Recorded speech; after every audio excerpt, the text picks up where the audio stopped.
Le dépassement de ce véhicule est autorisé. Oui, réponse A. Non, réponse B.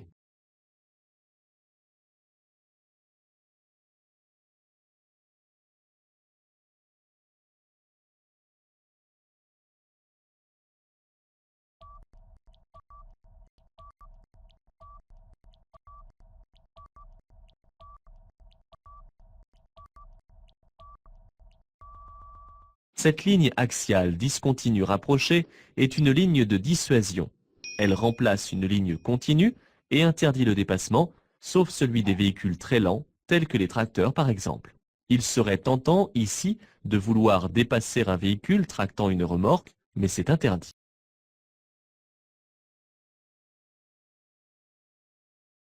Cette route est très fréquentée par les cyclistes. Oui, réponse A. Non, réponse B.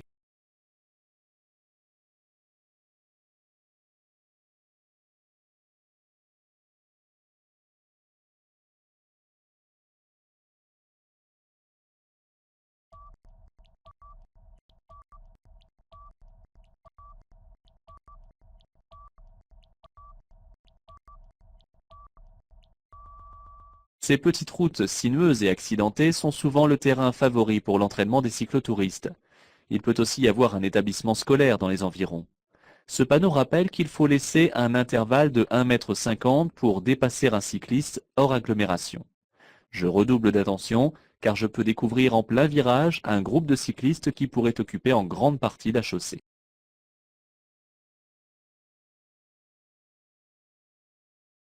Je dépasse. Oui, réponse A. Non, réponse B. J'allume le clignotant gauche. Oui, réponse C. Non, réponse D.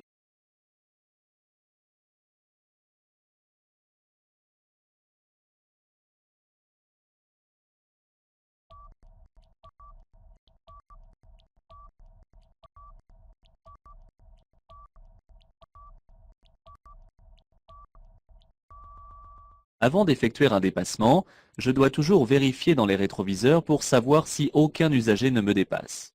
Ici, une camionnette jaune a commencé à effectuer son dépassement. Je n'allume pas mon clignotant gauche de façon à ne pas le surprendre en donnant une information ambiguë.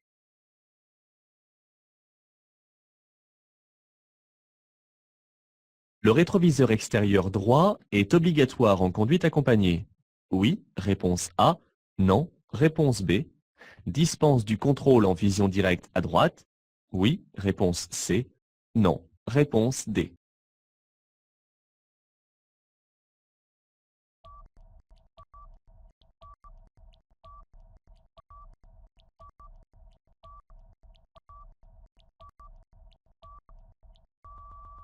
Le rétroviseur de droite est maintenant obligatoire sur les véhicules neufs. Il doit donc être réglé selon l'usage qu'on en a. Pour l'accompagnateur dans le cadre de la conduite accompagnée, pour le conducteur lorsque l'on tracte une caravane, lorsque la lunette arrière est obstruée et en cas de problème auditif. Mais en aucun cas, il ne dispense du contrôle en vision directe.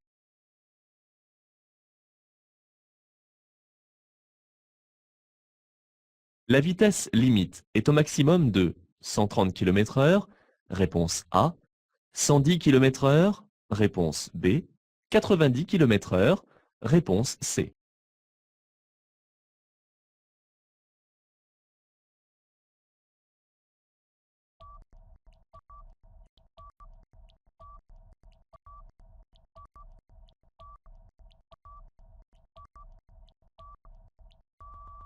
Regardez bien où nous circulons, et plus particulièrement les lignes de rive.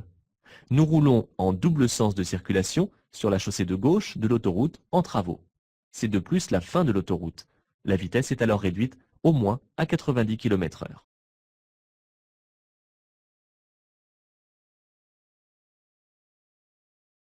Je dois ralentir. Oui, réponse A. Non, réponse B.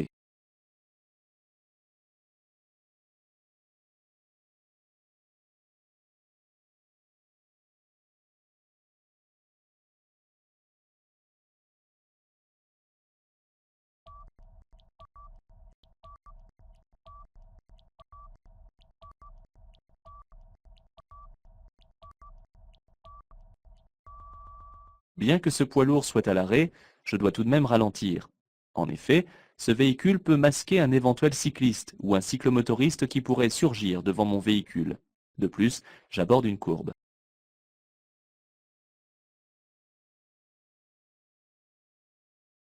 Pour aller en face dans ce carrefour giratoire, je reste à droite. Réponse A. Je serre à gauche. Réponse B.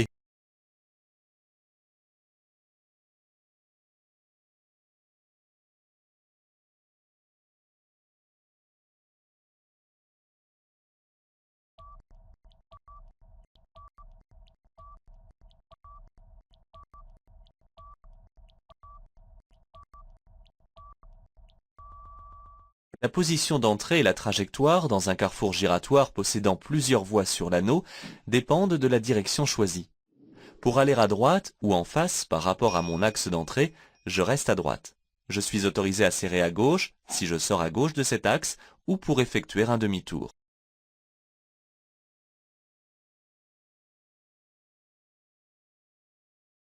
Je peux emprunter cette sortie. Oui, réponse A. Non, réponse B.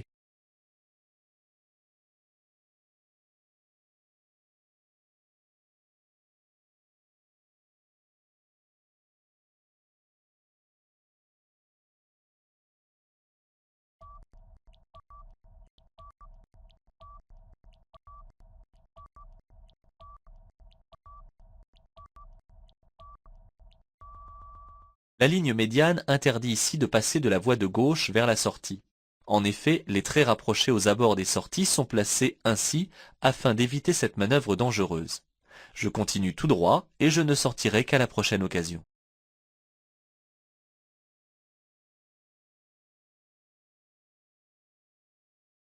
Je maintiens le régulateur de vitesse sur 90 km/h. Oui, réponse A. Non, réponse B.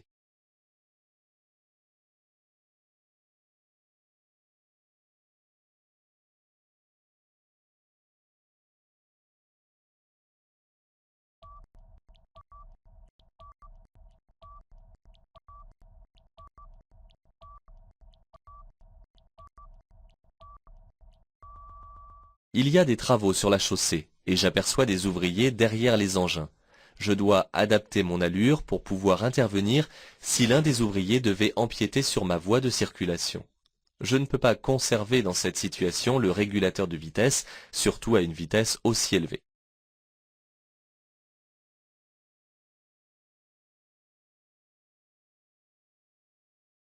Ce type de panneau peut annoncer des travaux. Oui, réponse A. Non, réponse B. Des messages pour préserver l'environnement. Oui, réponse C. Non, réponse D.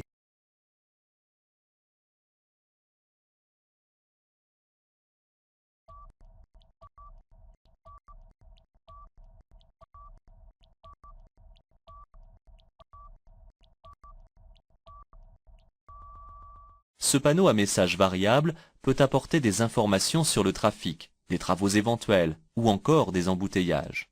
Mais il peut aussi, lorsque la circulation est fluide, rappeler des conseils de prudence ou inviter à modérer sa vitesse pour limiter la pollution en émettant moins de CO2 et ainsi favoriser l'environnement.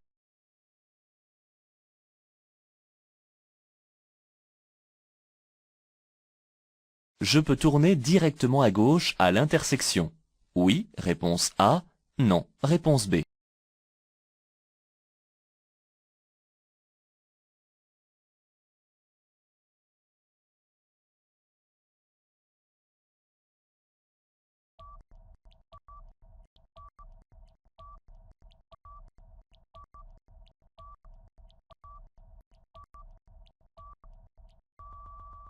La signalisation est claire et interdit de tourner directement à gauche à la prochaine intersection. Elle n'interdit toutefois pas totalement de tourner à gauche, mais impose dans un premier temps de tourner à droite pour effectuer cette manœuvre en toute sécurité.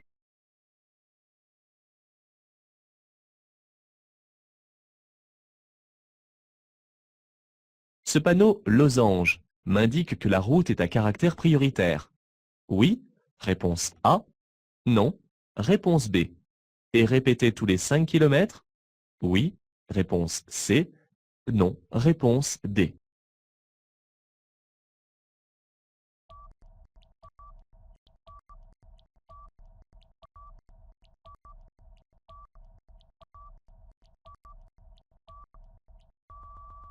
Ce panneau signifie que je circule sur une route à caractère prioritaire. Il est répété tous les 5 km environ et 50 mètres après chaque intersection.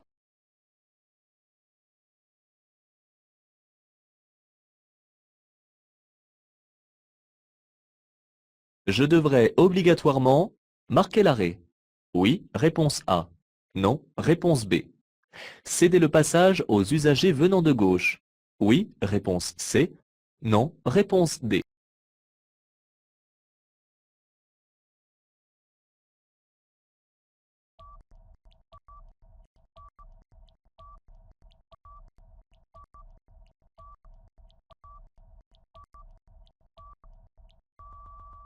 Ce panneau de danger indique que j'aborde un carrefour à sens giratoire.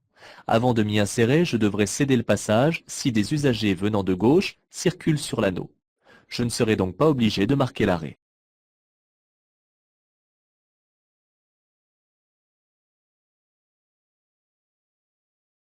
Je tourne à droite. Je devrais céder le passage aux piétons. Oui, réponse A. Non, réponse B.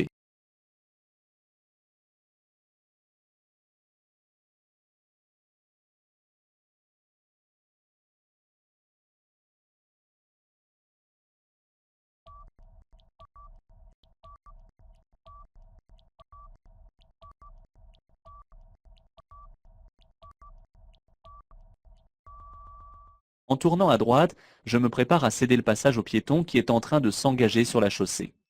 En effet, tout conducteur doit céder le passage au piéton engagé sur un passage ou sur la chaussée. Si je ne respecte pas cette priorité de passage, je risque un retrait de 4 points, une forte amende et une suspension de 3 ans du permis de conduire.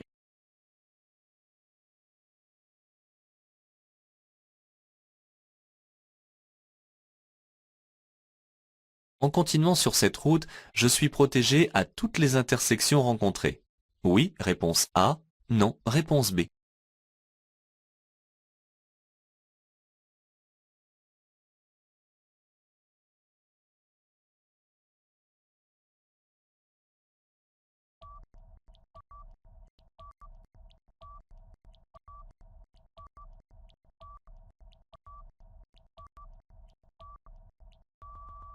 Le losange blanc et jaune confère à la route un caractère prioritaire. Son statut continue après la traversée de cette agglomération. À toutes les intersections jusqu'à nouvel ordre, les usagers devront donc me céder le passage. Mais cela ne m'autorise pas à passer les yeux fermés.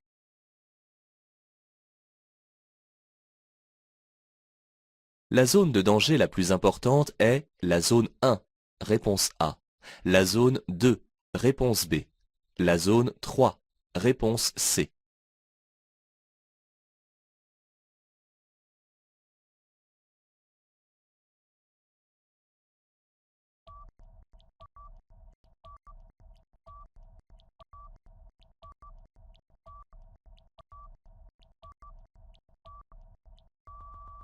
En traversant cette intersection, je dois surveiller que le conducteur du véhicule rouge m'a bien vu et qu'il respecte bien l'ordre de passage en attendant son tour. Il n'a aucune visibilité et n'est aidé que par le miroir disposé face à lui. Mais s'il ne l'a pas vu, il doit s'avancer pour voir si quelqu'un arrive. Il risque alors de me gêner dans ma progression. Je surveille donc particulièrement cet usager qui se trouve dans la zone 1.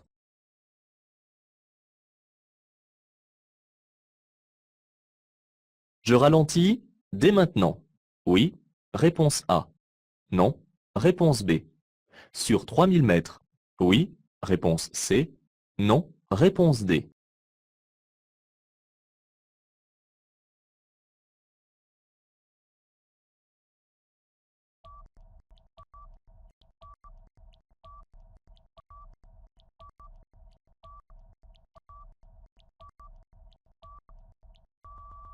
Le panneau de danger ainsi que les panonceaux qui le complètent indiquent qu'à 150 mètres, je circulerai sur une chaussée déformée et ce pendant 3000 mètres. Cette signalisation a été mise en place afin que les usagers adaptent leur allure avant d'atteindre le danger annoncé. Je dois donc commencer à ralentir dès à présent.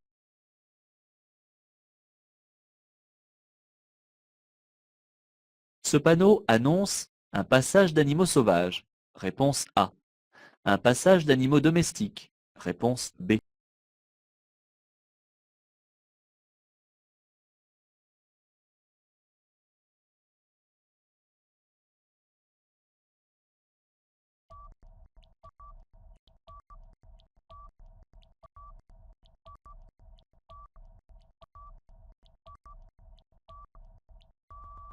concerne un danger. Celui-ci m'annonce qu'à 150 mètres environ, je risquerais de rencontrer des animaux domestiques sur la chaussée ou à proximité. Je dois donc ralentir dès à présent et rester très attentif au comportement de ceux-ci.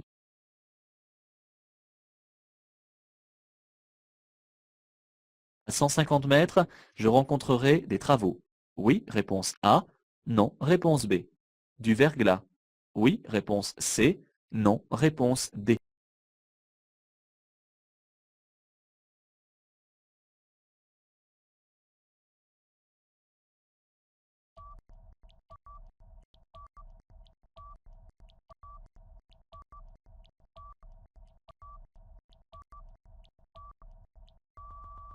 Les panneaux triangulaires à fond jaune n'annoncent pas systématiquement des travaux. Pour cela, il existe un panneau spécifique qui peut compléter ceux-ci. Ces panneaux de danger temporaire annoncent un virage à droite ainsi qu'une chaussée glissante à 150 mètres. Le verglas est en général annoncé par un panonceau complémentaire sous le panneau du bas.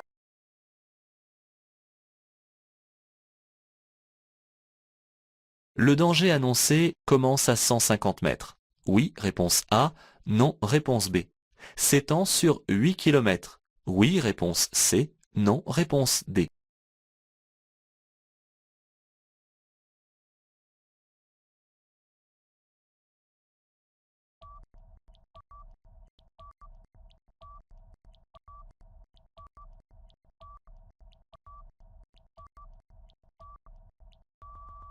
Les panneaux de danger sont implantés 50 mètres avant le danger en agglomération et 150 mètres hors agglomération. Le panonceau précise que le risque s'étend sur une distance de 8 km, soit quasiment jusque dans la vallée.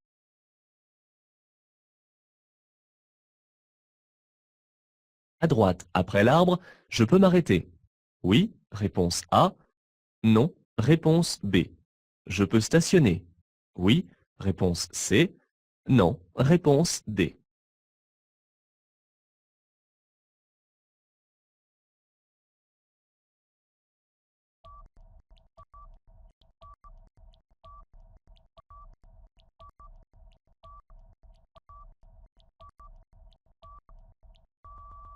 La ligne de rive change de module et les traits s'allongent. C'est souvent ainsi avant et après une intersection aménagée sur une distance de 150 mètres environ.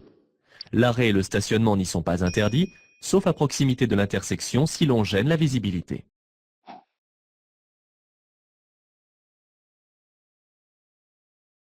Après le passage piéton, je peux m'arrêter à droite. Oui, réponse A. Non, réponse B. À gauche, le long du parking. Oui, réponse C. Non, réponse D.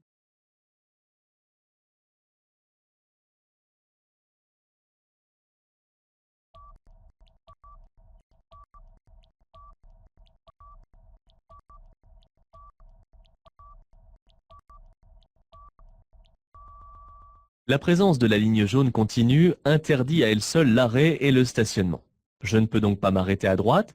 À gauche, je ne peux pas non plus m'arrêter car je risquerais de gêner la sortie des usagers rangés en bataille.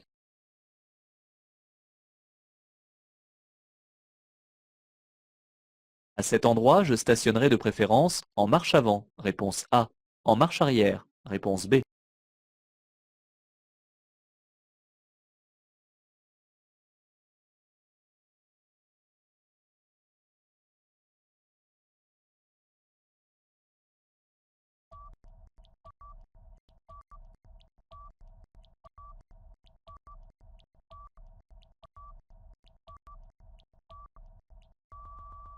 Sur un parking où le stationnement s'effectue en bataille, il n'y a pas d'obligation particulière. Toutefois, il est préférable de stationner son véhicule en marche arrière, car en repartant, il y a une meilleure visibilité. Attention, car certaines villes, comme Paris par exemple, imposent le stationnement en marche arrière.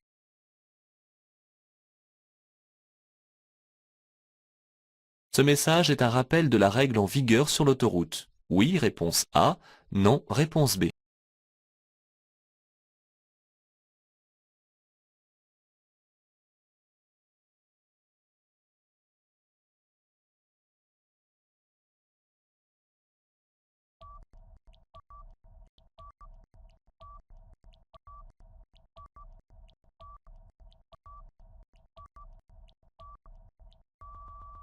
Je circule sur l'autoroute où je sais que l'arrêt et le stationnement sur la bande d'arrêt d'urgence sont interdits, sauf en cas de force majeure.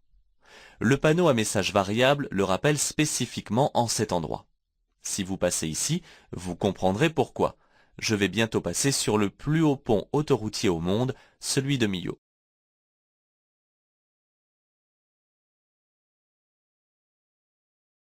À cet endroit, le stationnement est gratuit. Réponse A.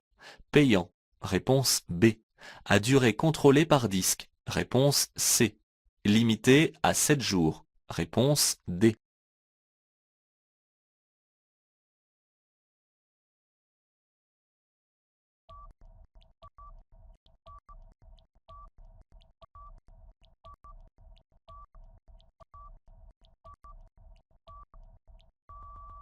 Le stationnement est ici libre. Je n'ai pas non plus à apposer un disque de contrôle de durée. Il reste cependant limité dans le temps, car au bout de 7 jours, le véhicule risque la fourrière.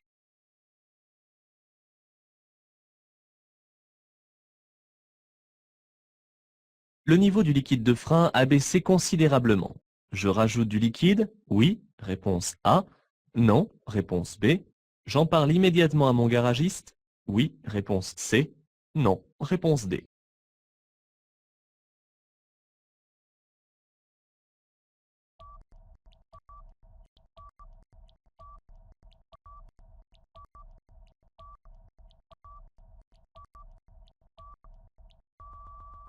Avec l'usure des plaquettes de frein, le niveau descend toujours un peu, mais une baisse rapide et anormale de niveau résulte toujours d'une fuite. Il faut bien entendu rajouter du liquide pour éviter un problème plus grave et sans attendre faire déceler la fuite par un spécialiste.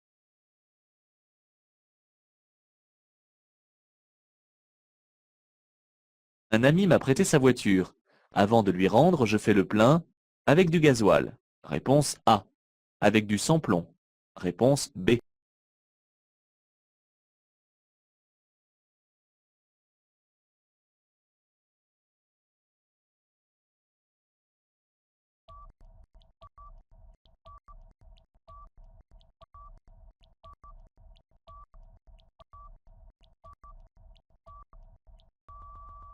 Attention aux habitudes. Avant de faire le plein de carburant, je dois prendre le temps de lire les indications sur le bouchon ou sur la trappe de remplissage. Ici, le constructeur attire mon attention en m'informant que ce véhicule est équipé d'un moteur diesel et que je dois faire le plein avec du gazole.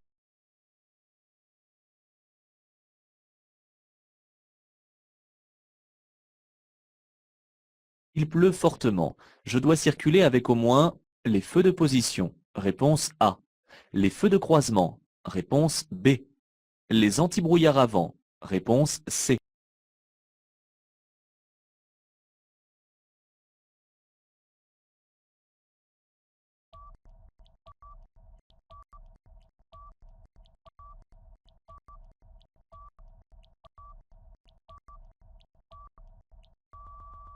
Il pleut fortement et ma visibilité vers l'avant est très mauvaise. Pour être vu des autres usagers le plus tôt possible, je dois obligatoirement circuler avec au minimum les feux de croisement. Par ailleurs, je peux compléter avec les feux avant de brouillard, mais leur utilisation n'est pas obligatoire.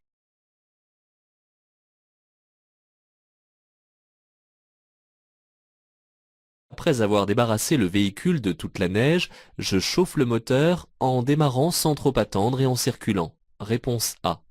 En laissant tourner le moteur durant quelques minutes. Réponse B.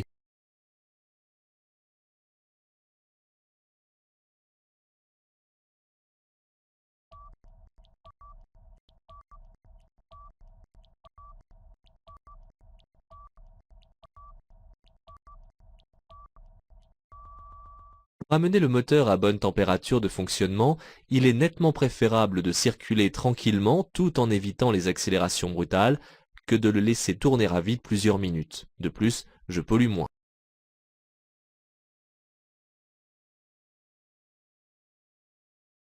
Avant d'aborder ce tunnel, je dois allumer les feux de croisement. Oui, réponse A. Non, réponse B.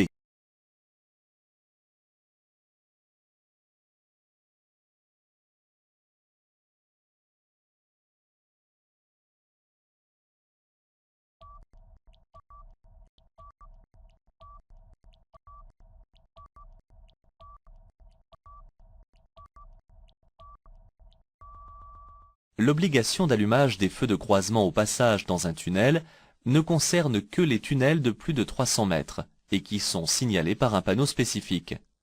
Ici, il s'agit plus d'un passage sous un pont que d'un véritable tunnel. Il n'est donc pas nécessaire d'allumer les feux de croisement.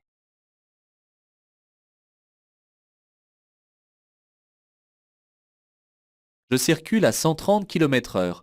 Je peux dépasser tous ces usagers à la fois sans revenir à droite. Oui, réponse A. Non, réponse B.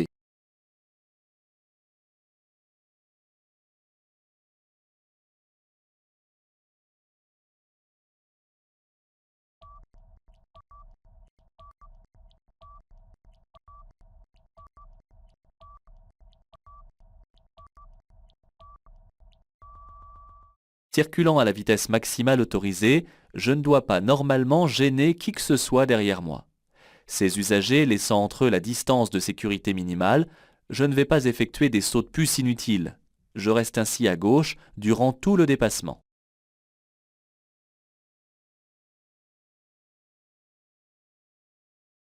Je ralentis.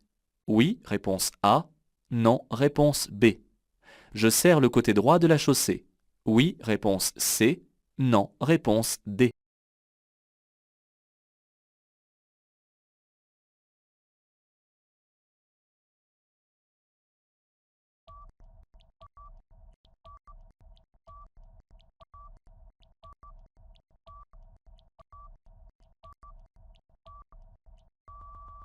Lorsque le croisement se révèle difficile, les véhicules de 2 mètres de large doivent ralentir et au besoin s'arrêter. Mais cela ne me dispense pas d'en faire autant. Je ralentis donc et je serre le côté droit de la chaussée afin d'éviter un accrochage avec le véhicule agricole qui chevauche la ligne axiale.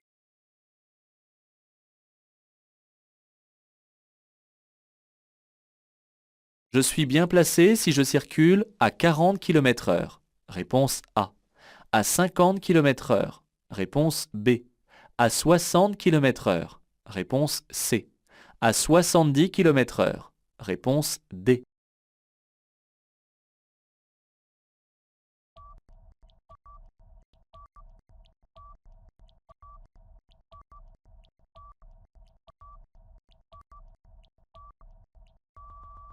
La voie où je circule est réservée aux véhicules lents, qui ne peuvent pas dépasser les 60 km/h. On trouve ce type de voie dans les montées ou les descentes. En marche normale, je n'ai pas à l'emprunter.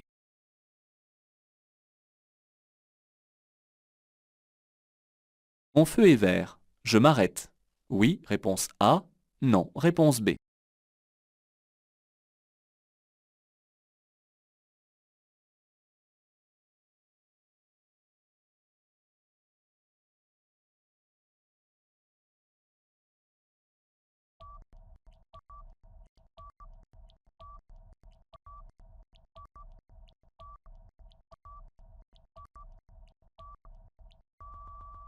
Je dois céder le passage aux piétons engagés sur la chaussée ou s'ils manifestent clairement leur intention de traverser. Dans ce cas, le piéton attend et ne s'engage pas, car le feu doit être encore vert pour moi. Je ralentis cependant pour prévoir tout mouvement du piéton et je passe.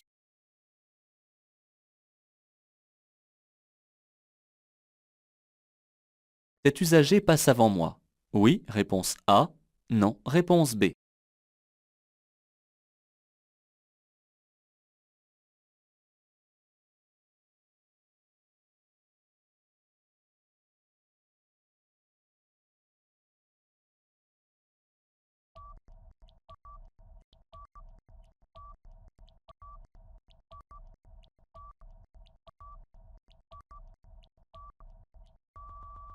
Le véhicule de droite sort d'un chemin de terre. Or, les usagers qui quittent un chemin de terre doivent céder le passage aux autres usagers. Ici, le conducteur doit s'arrêter et me laisser passer.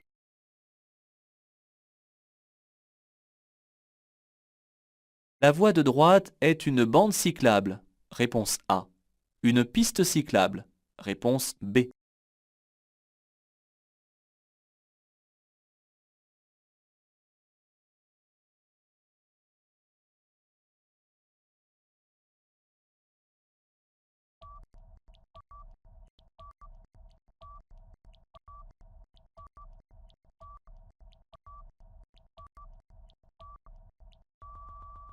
Bien qu'elle soit sur une courte distance, la voie de droite est une piste cyclable.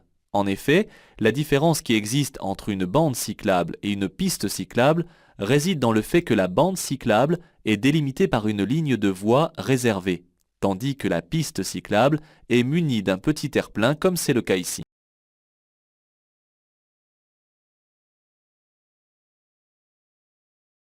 Ce panneau interdit de tourner à gauche à toutes les intersections. Réponse A.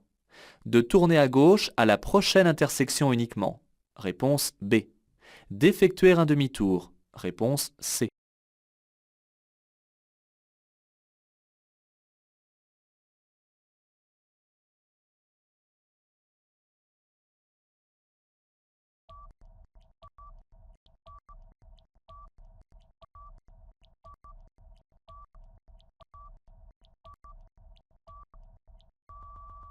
Ce panneau de prescription interdit de tourner à gauche à la prochaine intersection uniquement. S'il fallait interdire plusieurs rues à gauche, le panneau serait alors répété avant chaque intersection. Le panneau de prescription interdisant d'effectuer un demi-tour est différent. Cependant, un demi-tour, en présence de ce panneau, pourrait se révéler dangereux en faisant obstacle à la circulation.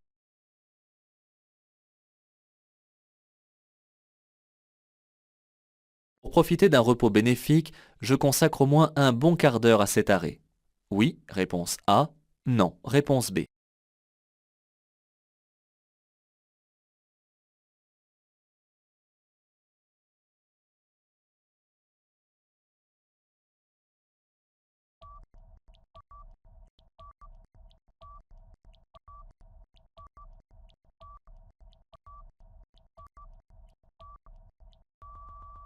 Une halte toutes les 2 heures permet de se ressourcer et de réveiller en soi la vigilance. Pour ce faire, le corps a besoin d'une autre activité comme marcher ou sommeiller durant au moins un quart d'heure à une demi-heure.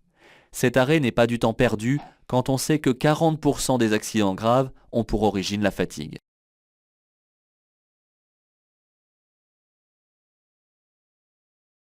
Dans cette situation, je continue à suivre les deux roues. Oui, réponse A. Non, réponse B.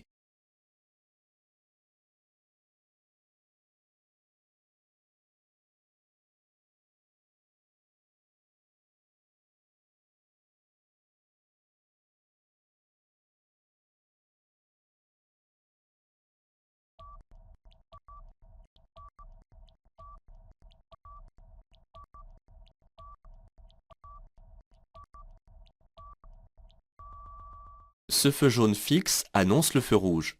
Je ne peux donc pas suivre les usagers deux roues devant moi au risque d'être en infraction. Je ne suis en effet pas surpris par ce feu car je ne suis pas encore arrivé à son aplomb. J'ai le temps de freiner et d'avertir le conducteur du véhicule derrière moi de mon intention.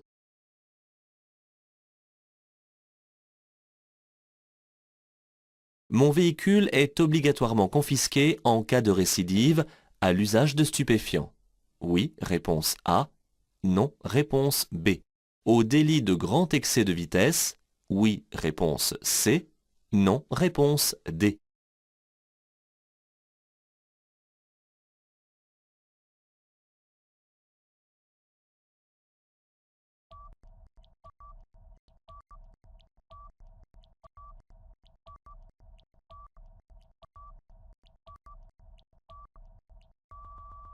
La confiscation du véhicule a désormais un caractère obligatoire pour certains délits.